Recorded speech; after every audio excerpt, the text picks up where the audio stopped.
بسم اللہ الرحمن الرحیم۔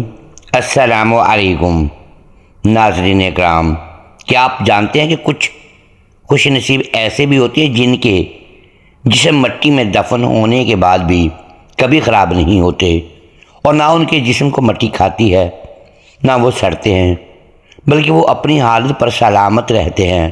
یہ کون لوگ ہوتے ہیں؟ کیا یہ سب کے لیے ممکن ہے؟ آج ہم قرآن و حدیث کی روشنی میں ان عظیم ہستیوں کا ذکر کریں گے جنہیں یہ مقام عطا کیا گیا ہے۔ ویڈیو کو آخر تک لازمی دیکھیے گا تاکہ ایمان تازہ ہو جائے۔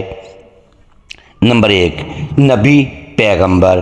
نبی کریم صلی اللہ علیہ وآلہ وسلم نے فرمایا، انبیاء کے جسموں کو زمین کھانا حرام ہے۔ تمام انبیاء کرام علیہ السلام کے اجسام قبر میں سلامت رہتے ہیں۔ یہ اللہ کی خاص سنت اور رحمت ہے۔ نمبر 2، شہید۔ قرآن پاک میں ارشاد ہے، اور جو لوگ اللہ کی راہ میں قتل کیے گئے انہیں مردہ نہ کہو بلکہ وہ زندہ ہیں، اپنے رب کے پاس رزق پا رہے ہیں۔ شہداء کے جسم بھی محفوظ رہتے ہیں۔ جنگ احد میں بہت سے صحابہ کے جسم سالوں بعد بھی ویسے ہی پائے گئے۔ نمبر 3، ولی۔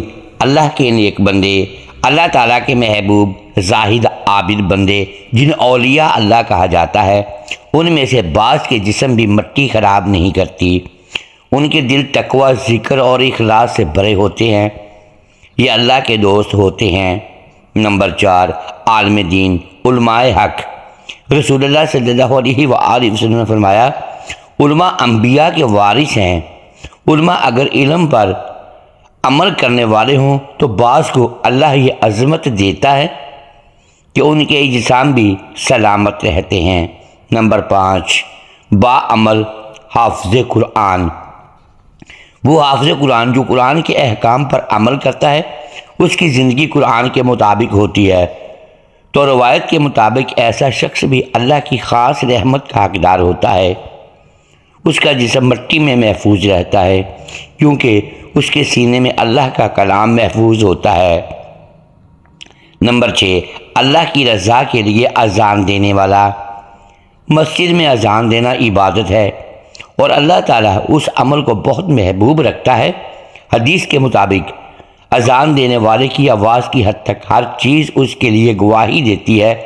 ایسے مخلص مؤذن بعض اوقات اس درجے تک پہنچ جاتے ہیں کہ اللہ ان کے جسم کو بھی مٹی سے محفوظ رکھتا ہے۔ نمبر 7، مرابط۔ سرحد پر دین کی حفاظت کرنے والا۔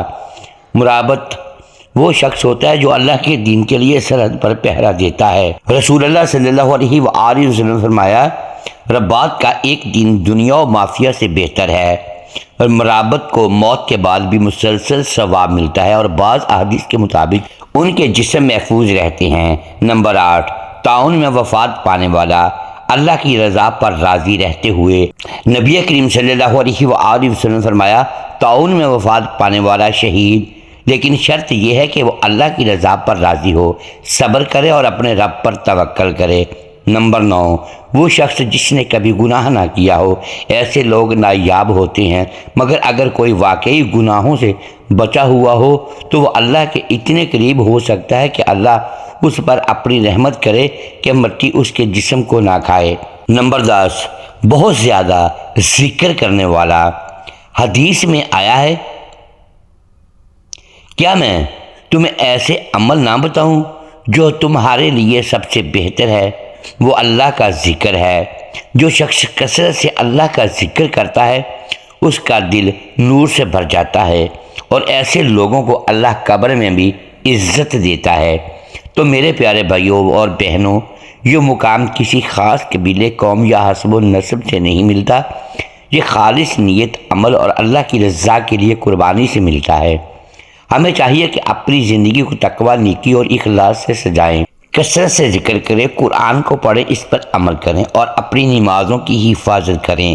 شاید اللہ ہمیں بھی ان خوش نصیبوں میں شامل فرما دے جن کے جسم قبر میں محفوظ رہیں۔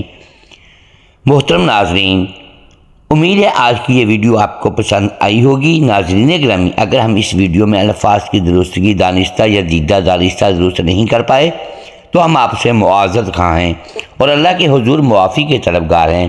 ناظرین گرامی، ویڈیو کو لائک کیجئے، چینل کو سبسکرائب کیجئے اور بیل آئیکن پریس کر دیں تاکہ ہر نئی آنے والی ویڈیو اب تک بر وقت پہنچ سکے اور ہماری حوصلہ افزائی ہوتی رہے۔